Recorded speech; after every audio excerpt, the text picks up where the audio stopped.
SP Akshayraj મકવાણાનું નિવેદન સામે આવ્યું છે। સાપરાધ મનુષ્યવધનો ગુનો નોંધવામાં આવ્યો છે। ઈડરથી બંને આરોપીઓને ઝડપી પાડવામાં આવ્યા છે। એફએસએલની ટીમે પ્રાથમિક તપાસ કરી રિપોર્ટ બનાવ્યો છે। ગોડાઉનમાંથી ફટાકડાનો જથ્થો મળી આવ્યો હોવાનું પોલીસ દ્વારા કહેવામાં આવ્યું છે। પોલીસને જ્યાં જ્યાંથી માલ મળ્યો ત્યાં તપાસ થઈ રહી છે। તમિલનાડુ, રાજસ્થાન, મધ્યપ્રદેશમાં પણ તપાસ ચાલી રહી છે। અમદાવાદમાં પણ એક ટીમ તપાસ કરી રહી હોવાનું પોલીસ દ્વારા જણાવવામાં આવ્યું છે। આરોપીઓની ઝડપથી ચાર્જશીટ થાય તે માટે પ્રયાસ થઈ રહ્યા છે।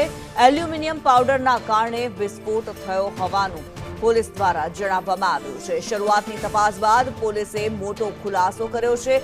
એલ્યુમિનિયમનું આસાનીથી વેચાણ થઈ શકે છે, ત્યારે એલ્યુમિનિયમમાં બ્લાસ્ટ થાય તો તે ખૂબ સળગે છે। એલ્યુમિનિયમ પાવડર એટમાઇઝડ હતો કે નહીં તેની તપાસ થઈ રહી હોવાની જાણકારી પોલીસ દ્વારા આપવામાં આવી છે।